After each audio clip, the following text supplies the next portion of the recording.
Okay, so just a quick update. I got the watch that I'm using, which is, if the title hasn't been obvious, is I'm using the SKX013. Just wanted to go with a smaller SKX style this time. Excuse me. I've done like, let's see, 1, 2, 3, 4, 5. I think I've done at least 4 or 5 mods with an SKX already, the standard ones. So I wanted to go challenge myself and go smaller because there's fewer parts, and I want an SKX, 007 or 009, your standard 42.5 or nearly 43mm watch, but I wanted to go smaller this time, so I just would like to see how that wears, and I had some ideas about doing a smaller one. Anyways, this arrived yesterday. It's had the bracelet, the Jubilee, which I'll probably use. It's, I don't mind the quality of it, but I do have another bracelet coming in. I'll show it to you when I get it. But in typical fashion, quality controls with fit and finish. The best action's okay, but I'm going to switch it anyways to a Coin H1 from Yaboki's. This was misaligned, the chapter ring.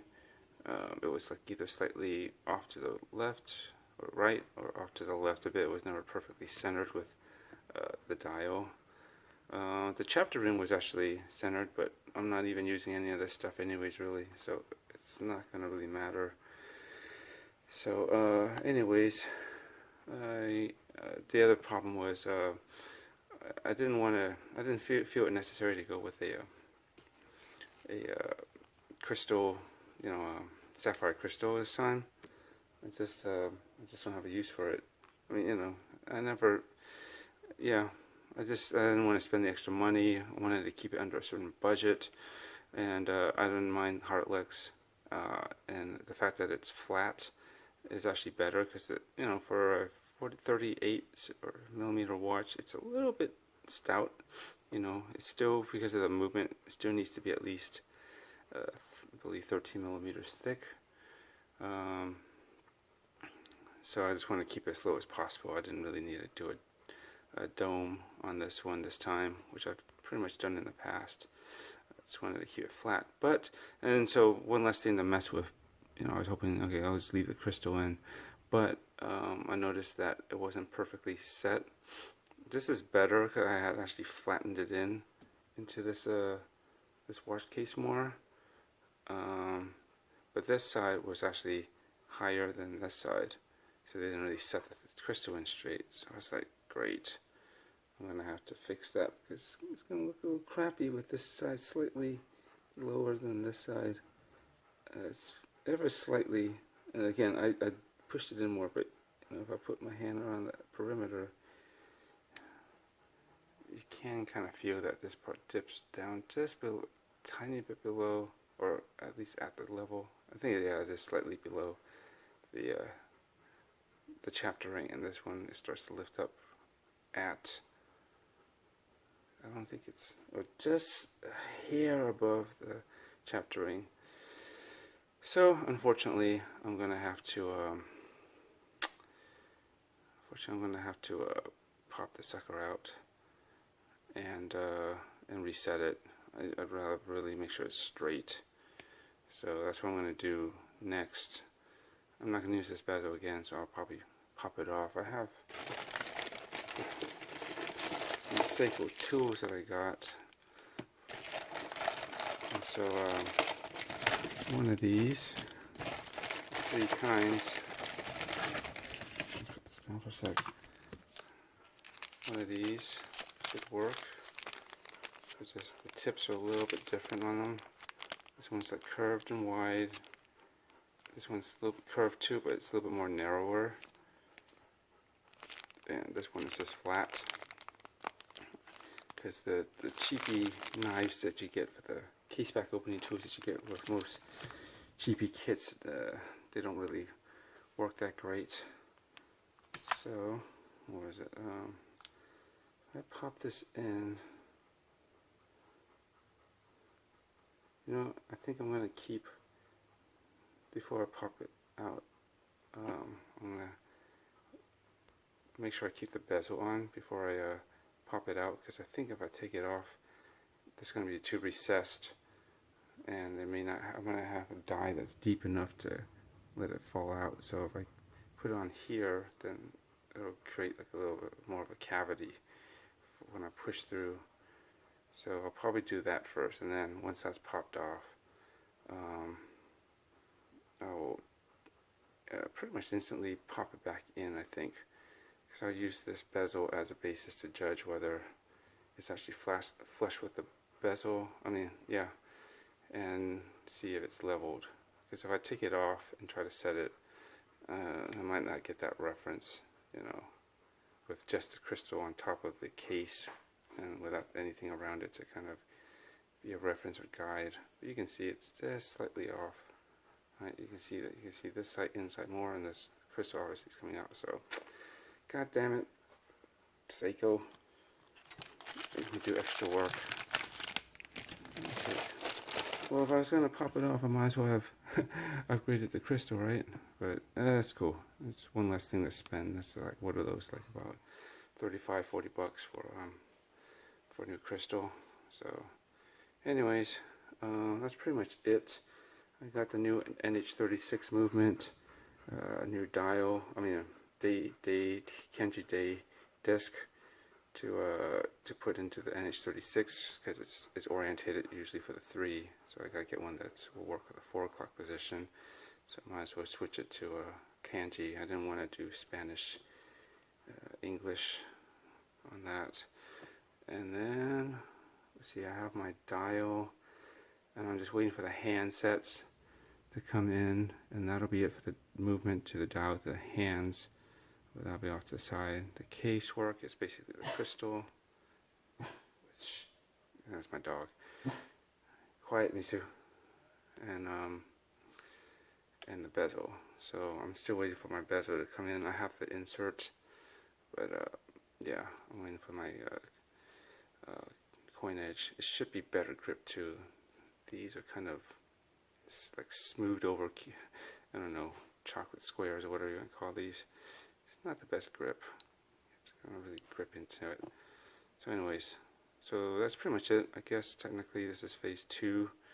Got the watch and basically disassembly and any fixes such as this, and getting it ready for the actual mod parts. And then once that goes, it should be relatively quick. Hopefully I won't have to do much more custom work, other than I think I'm going to be just doing a little custom paint work on the handset. But that should be simple. Okay, thanks.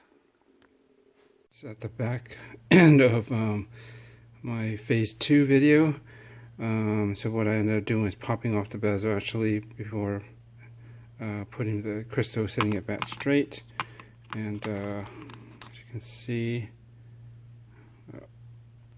hopefully you can see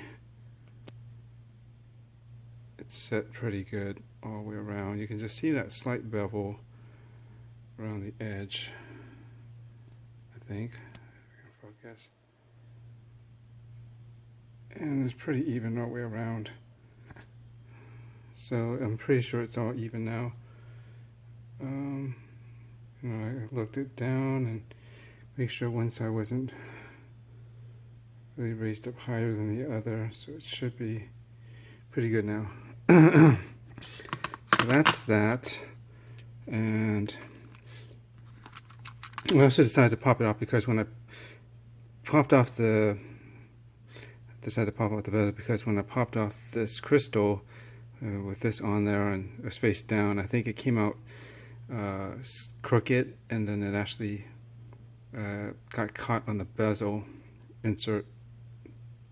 I don't know if you can see that, but it kind of bent and distorted it anyways, like at least right here. And that's why I was looking at this, like, why is the pip so inset? Because this thing got pulled out.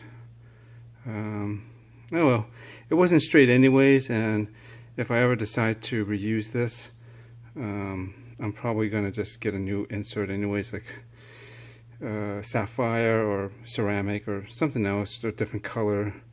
So not a big deal. I mean, I'd have to pull this off and reset it anyways, and I'll probably do something new. Maybe a ghosted one, I don't know.